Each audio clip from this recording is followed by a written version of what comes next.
Hello everyone! Welcome back to my YouTube channel, Pinoy Crew TV. Una sa lahat, maraming salamat sa lahat ng nag-subscribe at saka mga nagtsatsagang manood sa aking mga videos. Iyaan nyo, mag-i-improve din tayo.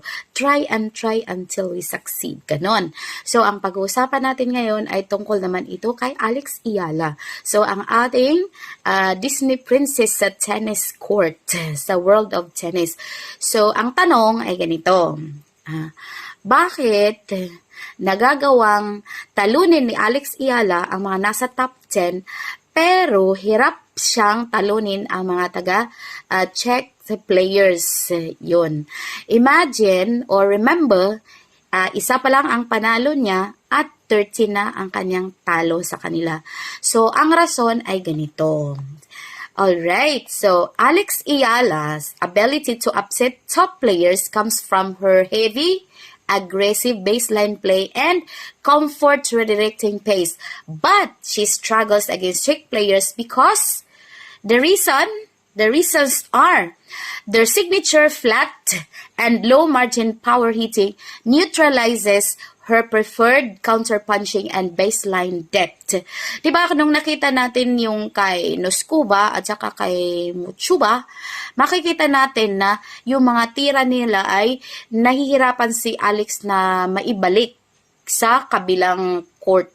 At saka pag naibalik man, minsan ay out, minsan naman ay net. So, yun ang nangyayari is because yung kanilang mga return is flat. Kapag tinira yung bola at uuntog doon kay Alex, ito ay mababa at minsan hirap na hirap kunin. Pag pinilit mong kunin, tsak na madidisgrasya ka or magkakaroon ka ng injury. Ganon. So, iniiwasan din yun kasi marami siyang tournament. Alright, next, the upset versus top players. So, yung mga top 10 players ay madali niyang matalo. Hindi madali. Natatalo niya. Sorry. Hindi madali. Natatalo niya. It's because of redirecting pace. So, she excels at taking pace from heavy hitters and using sharp angles to force errors sa kabila. Kaya nga, nakailang unforced errors si Rybakina at saka si Svitolana. Next, composure under pressure. So, kahit siya ay under pressure, feeling niya matatalo na siya, pero hindi siya nagagalit, hindi siya nagdadabog, hindi niya pinupukpok yung kanyang racket, andun pa rin ang kanyang composure.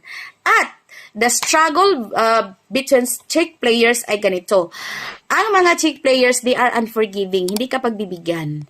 Talagang tatalunin ka kasi gusto naman. Sino bang gusto matalo?